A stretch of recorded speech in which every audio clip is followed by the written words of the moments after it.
सुनिए जी, आज रसोई में आटा बहुत कम बचा है। लगता है भाभी जी ने ज्यादा आटा इस्तेमाल कर लिया। अरे रहने दो सुमन, इतना मन मत लगाया करो इन बातों में। घर तो एक ही है। अरे वाह, सुबह सुबह हमारी चुगली हो रही है।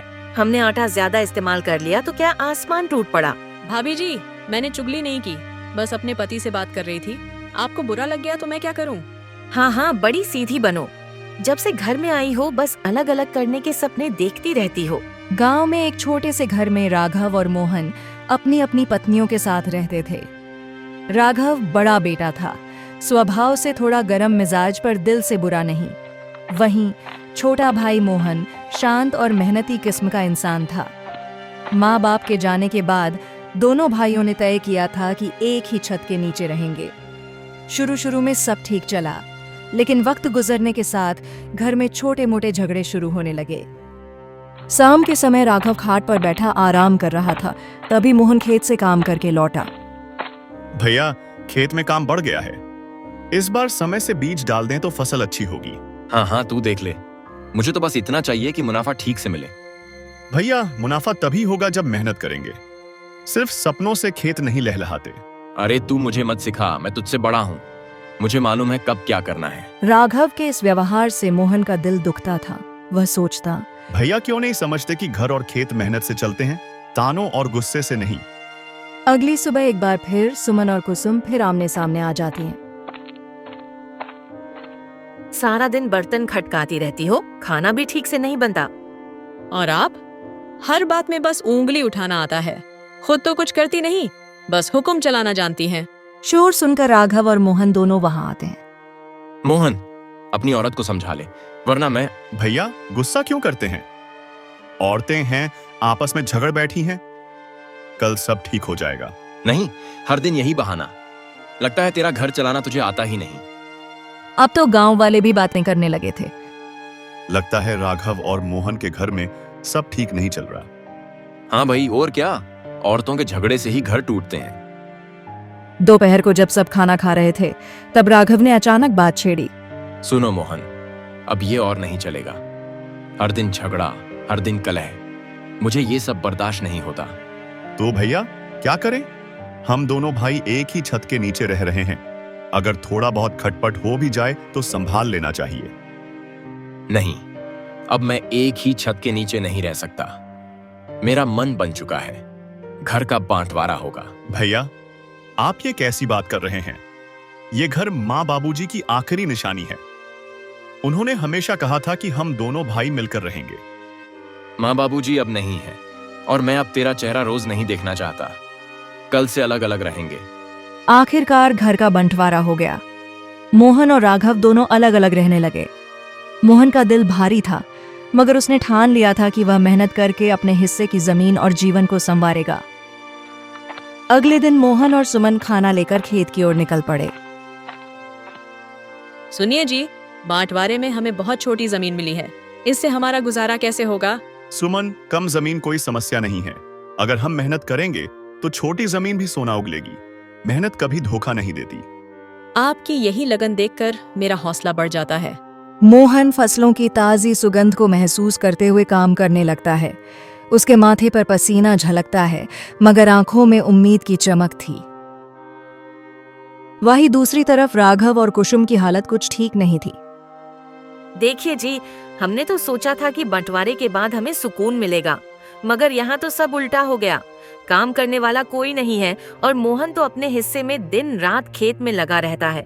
अरे रहने दो, मोहन पागल है जो इतना पसीना बहाता है। जब फसल बिकेगी तब देखना कितना मुनाफा मिलता है।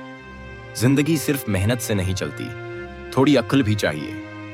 अक्ल की बातें तो करते हो, मगर कोई काम की योजना बनाते ही नहीं। सारा दिन चौपाल पर बैठकर गप्पे मारते हो। अरे औरत, तू मुझे मत सिखा। मैं इतने सालों से घर चला रहा हूँ और वैसे भी भूखे नहीं मर रही हो। यह अंतर साफ दिखाई देने लगा था। मोहन अपने हिस्से की छोटी जमीन पर खून पसीना एक कर रहा था, वहीं राघव अपने हिस्से की बड़ी जमीन को लापरवाही से छोड़ रहा था। देखते ही देखते मोहन की फसल तैयार हो जाती है। मोहन ठेले पर अनाज की बोरियां लादकर मंडी में बेचने चला जाता है। व्यापारी मोहन के अनाज को देखकर खुश हो जाते हैं। वाह मोहन, इस बार तो तुम्हारा अनाज सोने जैसा दमक रहा है। मैं अच्छी कीमत दूंगा। मोहन के चेहरे पर संतोष की एक झलक आ जाती है। मोहन की सारी फसल बिक चुकी थी, वो भी अच्छी कीमत पर। मोहन थककर घर लौटा। उसकी पत्नी सुमन खाना बना रही थी। आज गांव के लोग आपकी बहुत तारीफ कर रहे थे। सब कहते हैं कि मोहन जैसा मेहनती आदमी पूरे गांव में कोई नहीं। सुमन, ये सब तुम्हारे सहयोग से हुआ है। अगर तुम मेरा साथ न देती तो मैं शायद इतना हिम्मत नहीं जुटा पाता। वक्त की चाल बदल चुकी थी। छोटा भाई मोहन, जिसकी मेहनत का मजाक कभी बड़ा भाई उड़ाया करता था, अब उसी मेहनत से तरक्की की सीढ़ियां चढ़ रहा था। राघव अपने अहम और आलस्य में डूबकर पीछे रह गया था। लेकिन यह तो बस शुरुआत थी। सुबह सुबह मोहन अपने आंगन में खड़ा था। घर के बाहर गांव के लोग उससे मिलने आ रहे थे। मोहन भैया, इस बार आपकी फसल देखकर तो सब हैरान रह गए। सचमुच मेहनत का फल मीठा होता है। अरे भाई, इसमें मेरी नहीं, मेहनत और ईमानदारी की जीत है। बस कोशिश कीजिए, मिट्टी कभी धोखा नहीं देगी। उधर राघव खाट पर बैठा, चेहरा उतरा हुआ है। उसकी पत्नी कुसुम भी परेशान है। देखिए जी, अब तो घर चलाना भी मुश्किल हो रहा है। पैसे की तंगी बढ़ गई है। न खेत में फसल, न घर में सुख। तो मैं क्या करूं? सब मोहन की किस्मत है। किस्मत नहीं, मेहनत है। और आपने हमेशा उसे नीचा दिखाया। देखिए, वही आज सबसे आगे है और हम पीछे रह गए। राघव अब मन ही मन सोचने लगा था कि शायद उसने गलती कर दी, मगर उसका अहंकार अभी भी पूरी तरह टूटा नहीं था। अब स्थिति बहुत खराब हो चुकी है। राघव के घर में अब चूल्हा भी मुश्किल से जलता है। अब तो घर में दाल रोटी का भी इंतजाम करना कठिन हो गया है। कुसुम, शायद गलती मेरी है।